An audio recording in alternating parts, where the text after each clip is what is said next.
So this is the nature of a human being. Whatever you're deprived of, you think that is the highest thing. Whatever you don't have, looks like at that moment, that is the highest thing. If you have not eaten for 2 days,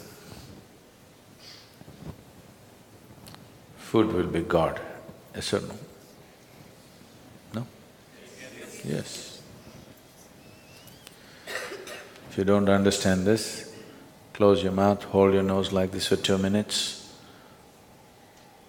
Will you ask for air or God? Air. God comes and says, you want me or air? You'll say, hell with you, I want to breathe. Because whatever at that moment you're deprived of, that takes on enlarges itself in such a way, it blocks everything out.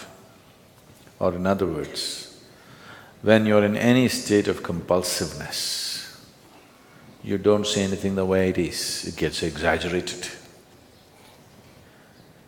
If your bladder is full, 1 minute, I'm talking about enlightenment, your bladder is very full. Are you interested? I don't want any enlightenment. Right now, going to the bathroom feels like ultimate liberation. Yes or no? So just about anything, when you're in a state of compulsiveness, you don't see anything the way it is.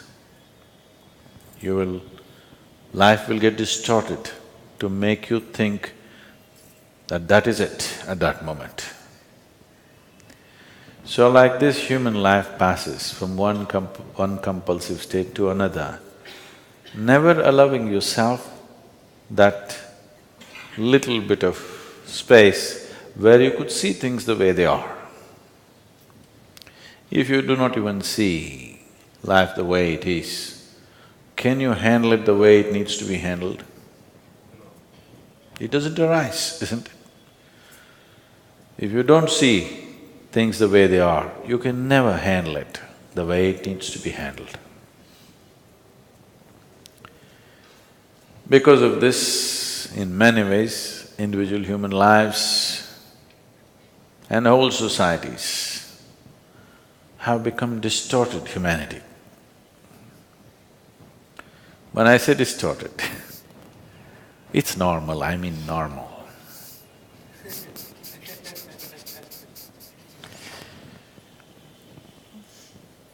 I was talking to a 14, 15-year-old kids in a school,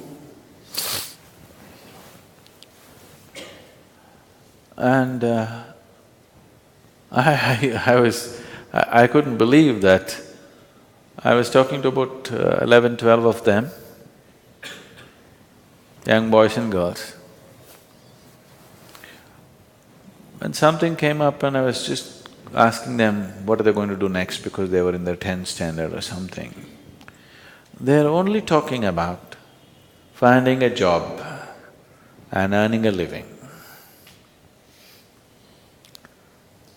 I couldn't believe this because my whole life I never thought of earning a living. My dear father used to break his head, this boy has no fear in his heart, what will happen to him, what will happen to him? I said, not having fear is a problem? I thought fear is a problem. I never thought not having fear is a problem.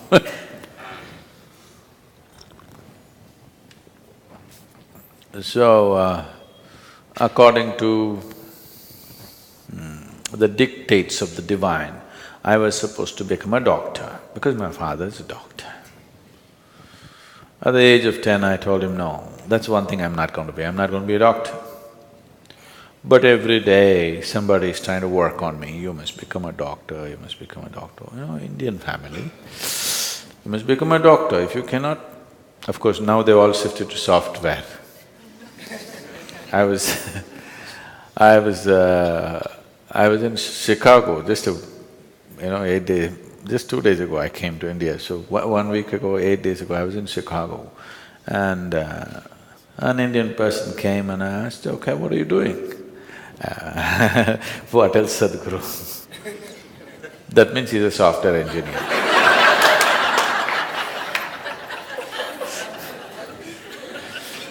There was a time if you said what else, you were a doctor.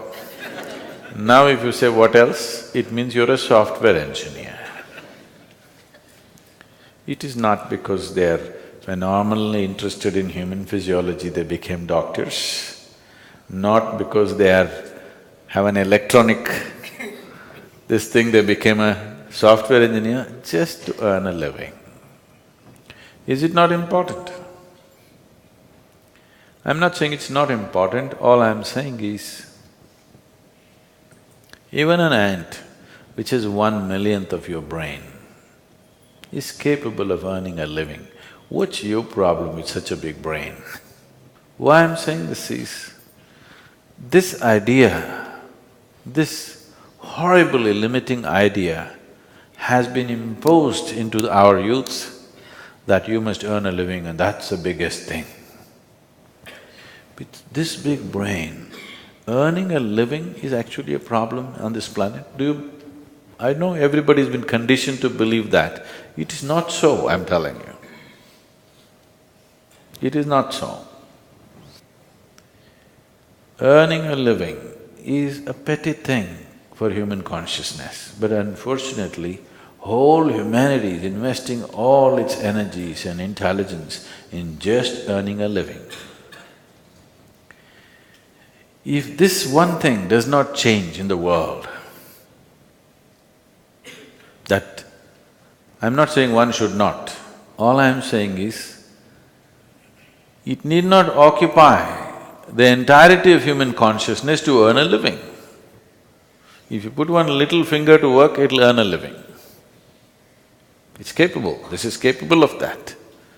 All human genius has been smothered to death simply because everybody is thinking how to earn a living, how to earn a living, The moment they can earn a living, they will sit down and become fat.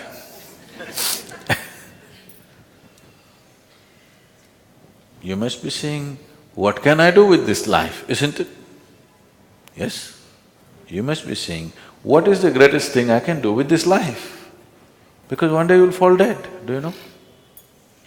Do you know you'll fall dead one day? So before you die, whatever is the peak possibility for this life should happen, isn't it? I earn my living, I earn my living. This is a big pride. Why don't you see every insect, every worm, every bird, every animal, every creature on this planet is earning a living? What is there to be so proud of about I earn my own living? Everybody's earning their own living, isn't it? Only human beings are making a big issue out of it. Too big an issue. When I look at it, how human intelligence has been sacrificed at the altar of earning a living is unbelievable. How many things human beings could have done, how many incredible things they could have done, but instead of that they're earning a living.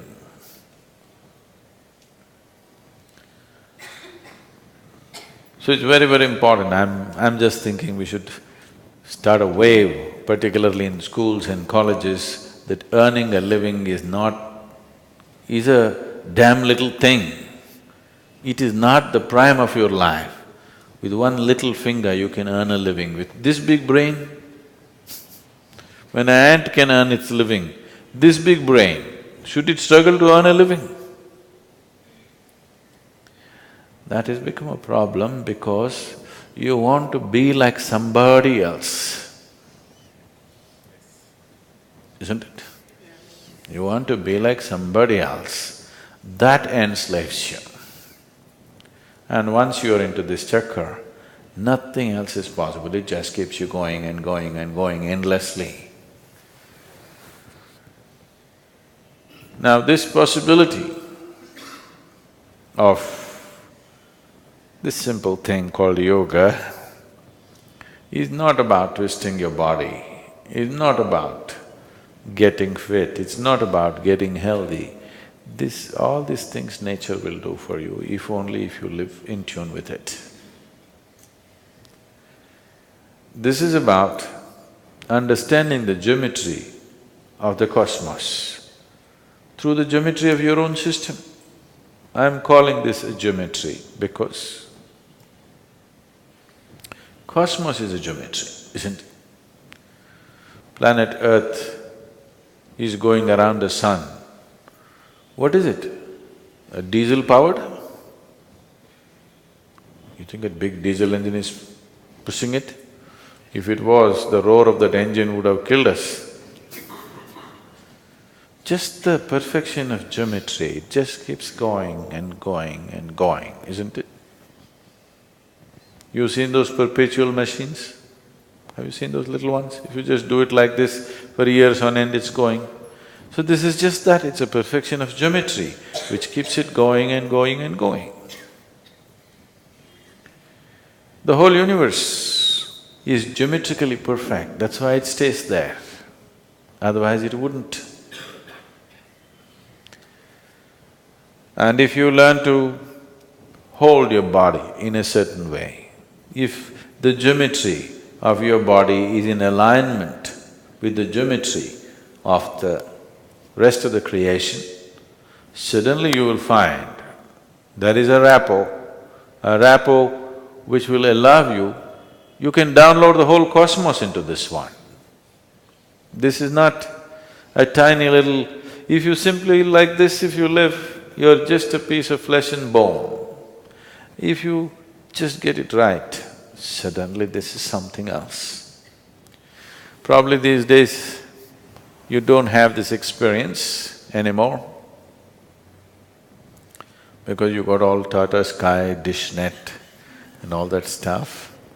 But if suppose you had a television in your home in 80s when first the Doordarshan came, you are watching your favorite cricket match, suddenly your television was boop, boop, boop.